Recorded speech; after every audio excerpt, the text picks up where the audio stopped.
नमस्ते। चलिए आज बैंकिंग की दुनिया के एक ऐसे नियम को समझते हैं जिसके बारे में ज्यादा बात नहीं होती पर जो बहुत जरूरी है। ये हैं बेसल नॉर्म्स। आप इनको ऐसा समझ लीजिए जैसे ये बैंकों के लिए एक ग्लोबल बिल्डिंग कोड हो। तो शुरुआत ही एक बहुत बड़े सवाल से करते हैं। आखिर ऐसा क्या है जो पूरी दुनिया के फाइनेंशियल सिस्टम को, मतलब ताश के पत्तों के घर की तरह बिखरने से रोकता है?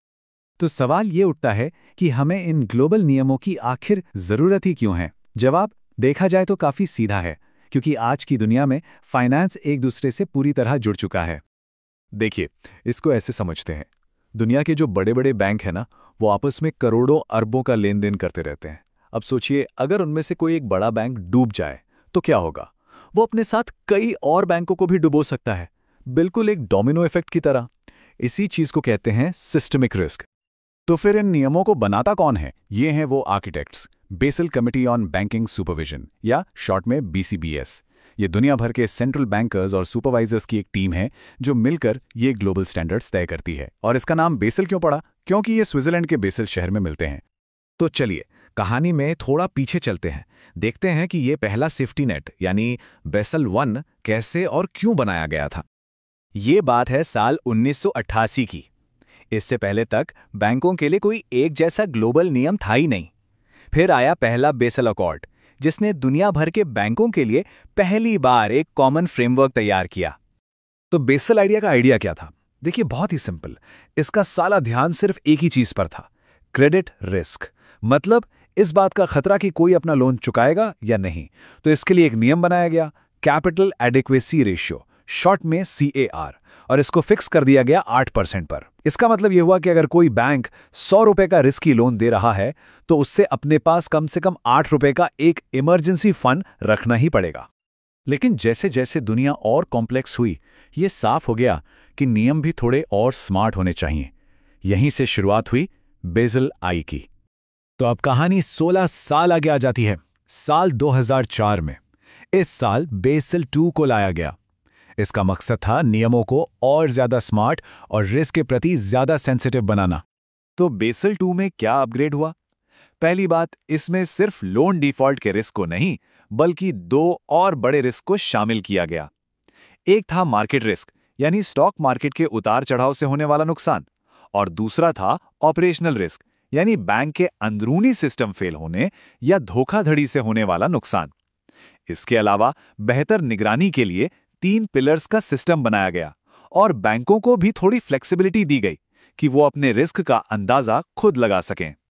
और फिर आया वो मोड़ जिसने सब कुछ बदल कर रख दिया, वो संकट जिसने इस पूरे सिस्टम को इसकी सबसे बड़ी कसौटी पर परखा।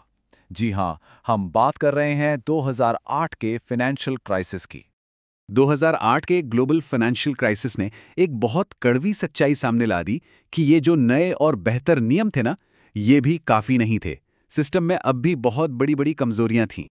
तो इसका जवाब क्या था? इसका जवाब था बेसल 3।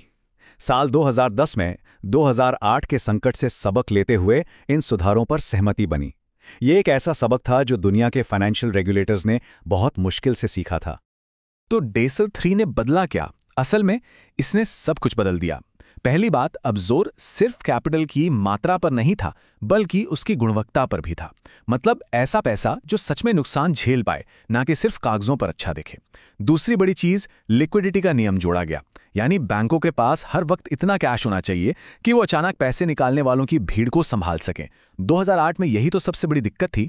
और आखिर में एक लेवरेज रेशियो लाया गया ताकि बैंक हद से ज्यादा उधार लेकर अपना कारोबार ना फैलाएं।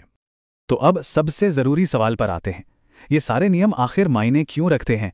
इन ग्लोबल नियमों का हमारी स्थानीय स्थिरता पर, हमारी रोजमर्रा की जिंदगी पर क्या असर पड़ता है? 8%। ये है वो जादुई नंबर। इसका मतलब यह है कि हर 100 रुपए के जोखिम भरे लोन पर एक बैंक को कम से कम 8 रुपए की अपनी पूंजी, अपना पैसा साइड में रखना पड़ता है। यही वो सेफ्टी कुशन है जो बड़े से बड़े झटकों को झेलने में मदद करता है। तो चलिए इसे स्टेप बाय स्टेप समझते हैं कि यह पूरी अर्थव्यवस्था की रक्षा कैसे करता है। स्टेप 1, बैंकों को एक कैपिटल सेफ्टी कुशन रखने पर मजबूर किया जाता है। स्टेप 2, ये कुशन किसी भी अचानक आए फाइनेंशियल नुकसान को सोख लेता है। स्टेप 3, ये किसी एक बैंक की नाकामी को एक चेन रिएक्शन में बदलने से रोकता है, और नतीजा पूरा का पूरा फाइनेंशियल सिस्टम कहीं ज्यादा मजबूत और स्थिर बन जाता है। तो अंत में सारी बात इस एक लाइन पर आ जाती है। बेसल नॉर्म्स बैंकों के लिए वो ग्लोबल बिल्डिंग कोड हैं जिन्हें इसलिए बनाया गया है ताकि ये सुनिश्चित हो सके कि हमारी फाइनेंशियल इमारतें किसी भी तरह के तूफान का सामना करने के लिए तैयार हैं। और अब भविष्य की तरफ देखते हुए एक सवाल, जैसे जैसे फाइनेंस डिजिटल हो रहा है, डिसेंट्रलाइज्ड हो रहा है, तो आने वाले कल के बिल्डिंग कोड को किस नई चीज को रोकने की जरूरत पड़ेगी? इस पर जरूर सोचिएगा।